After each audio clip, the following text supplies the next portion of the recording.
মাশরাফি আল ভাই খুব আঘাত পেয়েছে। খুব ভীষণ। আমি মারা গেলে আমার লাশটা নড়াইলে নিও না। মাশরাফি তার বাবাকে এমন কথা বলেছেন যা সদ্যই এক সাক্ষাৎকারে বলে দিলেন মাশরাফির বাবা। পরিবারের বর্তমান অবস্থা নিয়ে কালবেলাকে দেওয়া সাক্ষাৎকারে একই বললেন মাশরাফির বাবা। বাংলাদেশ ক্রিকেটের অন্যতম সফল অধিনায়ক মাশরাফি বিন মুর্তজা মাঠের লড়াই ও নেতৃত্ব গুণে কোটি ভক্তের হৃদয়ে জায়গা করে নিয়েছেন। ক্রিকেটের পাশাপাশি রাজনীতিতেও সক্রিয় ছিলেন তিনি। তবে 2024 সালের 5 আগস্টের পর থেকে অনেকটাই লোকচক্ষুর আড়ালে এই সাবেক টাইগার অধিনায়ক। সম্প্রতি তার বাবা গোলাম মুর্তজা ছেলের মানসিক অবস্থা নিয়ে কথা বলতে গিয়ে আবেগঘন কিছু তথ্য তুলে ধরেন। তিনি যেন কেঁদেও ফেলেন, চোখে জল ঝরছিল অঝরে। তিনি বলেন, ভালো নেই মাশরাফিরা।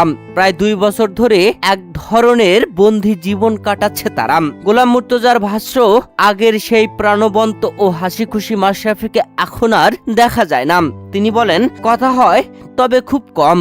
সে অনেক আঘাত পেয়েছে। সবচেয়ে কষ্টের একটি কথাও তুলে ধরেন তিনি। জানান, মাশরাফি তাকে বলেছে, আমি মারা গেলে আমার লাশটা নড়াইলে নিও না। পরিবারের আর্থিক অবস্থা নিয়েও কথা বলেন মাশরাফির বাবা। তিনি দাবি করেন বর্তমানে তাদের অবস্থা খুবই খারাপ। তিনি বলেন, আমাদের নগদ টাকা পয়সা কখনোই তেমন ছিল না। আমরা ধান্দাবাজি করে চলিনি। জমি জমা ও খামার নিয়েই জীবন চলে। কেউ বলতে পারবে না আমি বা আমার পরিবার কেউ কোনো অনিয়মের সঙ্গে জড়িত ছিলাম। প্রিয় দর্শক, সম্প্রতি মাশরাফির বাবার সাক্ষাৎকার ভাইরাল হয়েছে।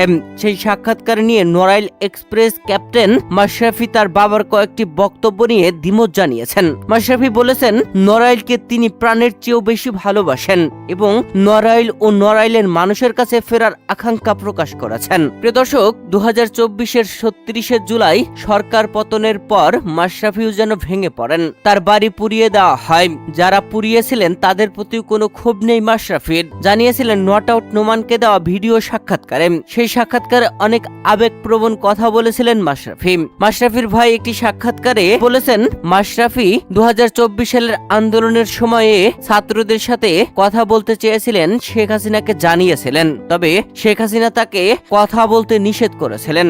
যদিও মাশরাফি জানিয়েছিলেন যে তার মেয়ে ছাত্রদের পক্ষে ছিল, তিনি তার জায়গা থেকে ছাত্রদের পক্ষে সরাসরি যোগ দিতে পারেননি, তবে ছাত্রদের পক্ষেই ছিলেন তিনি। আর সেই মাশরাফিকে নিয়ে ওই সময় দেওয়ালে হাঁটু যোদ্ধা বলে কটূক্তি করা হয়েছিল। আর সেই মাশরাফিকে নিয়ে যখন এখন তোলপাড় সামাজিক যোগাযোগ মাধ্যম তার বাবার একটি কথা নিয়ে, সেই প্রসঙ্গ নিয়েও তিনি দ্বিমত পোষণ করেছেন। প্রিয় দর্শক, মাশরাফিকে আপনাদের কাছে কেমন লাগে জানাবেন কমেন্ট করে।